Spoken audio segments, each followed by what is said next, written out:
Republican Darrell Issa has held his congressional seat for 9 terms, but he won his last election by the thinnest of margins, making the 49th district a top target for Democrats. More than 24 hours after this rock fire started, we can see that there are still hot spots here. A lot of people still unable to come home. And as far as firefighters go, they still have a long day ahead of them. The woman who was injured during this, she was thrown from the car because of the force of the impact. She is in the hospital right now. Her condition unknown. Really smoky out here.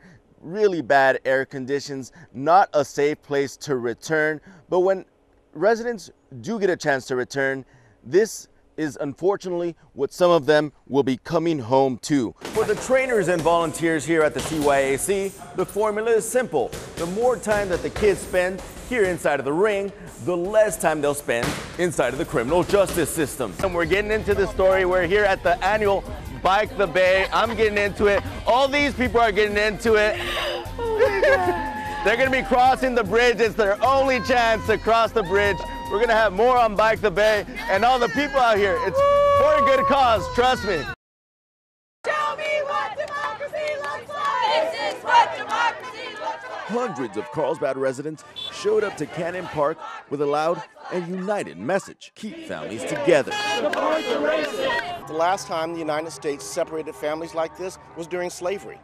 And they had no problem, and they did it in good conscience because they deemed slaves as animals, as chattel. And that's the same language that Donald Trump is using today. These aren't people.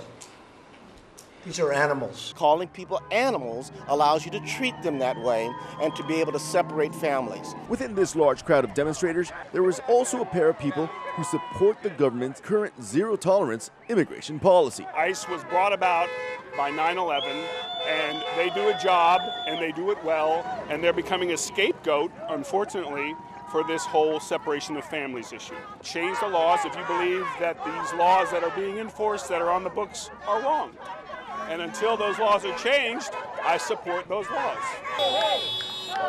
Today's protest in Carlsbad actually started off with a little bit of controversy. The city actually posting these signs here at Cannon Park saying it's unlawful to have an event here of more than 50 people without a permit. However, that did not deter the protesters today. As we can see, hundreds of people gathered here at the park to show their support for families separated at the border. We can make a difference when we come together and we get loud. So we're just continuing to do that because it's our right and it's our moral obligation. It's with that spirit that many of these demonstrators but to keep protesting loudly in the streets. In Carlsbad, Ramon Galindo, NBC7. That's a goal! That's a goal! Yes! Amira Mahdi is all smiles. Today, she gets to play with her friends, and it's her 12th birthday. Mahdi and her family came to the U.S. from violence-plagued Guatemala.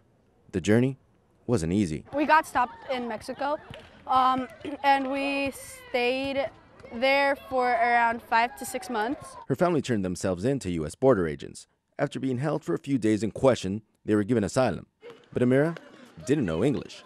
Every day I used to cry not to go to school and stuff, because a lot of kids used to bother me. Guatemalan families are just part of the changing demographic of the type of people who are coming over the U.S.-Mexico border.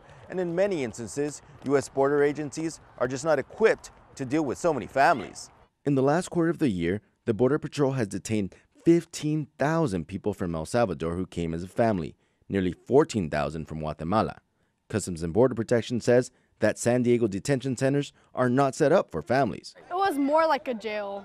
It looked more like a jail. For Amira and her 2 brothers, one of the toughest parts was missing out on school. Here it's more safe. Over there it was like somewhere where you couldn't live no more. It was pretty dangerous.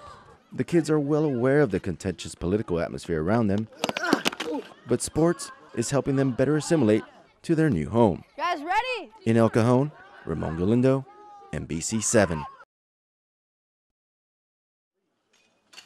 Dozens of volunteers spent their Saturday morning sifting through the ashes left behind by the lilac fire. They're helping families like the Grants pick up the pieces and hopefully find anything that survived the flames. Christmas tree ornament. Vaughn Grant and her husband Barry were out of town when their home burned down. They're in surprisingly good spirits. Aren't they cute? They were all different, little cups. Just More than a week after the fires, you can see the destruction that's left behind. It's difficult to believe that this used to be a bathroom. Now here, there used to be a shower. Right here, there was a hot tub. And over here was the sink. And right here on this spot where I'm standing in, this is where Vaughn's Vanity used to be. And this is where volunteers found perhaps the most valuable memory. But the fact that we were able to recover this lady's wedding ring, which was pretty much the sole possession that she was after, you know, it's definitely rewarding at the end of the day. He asked me to marry him again when he brought it down the driveway. I'd gone down to get some donuts, and when he came back, he had the ring at the gate and gave it to me. He said, "Would you marry me?" And I would again. In a New York minute. The ring might not be as shiny as it once was, but with the help of neighbors and family, the Grants say together, they'll be just fine. In Bonsall, Ramon Galindo, NBC 7.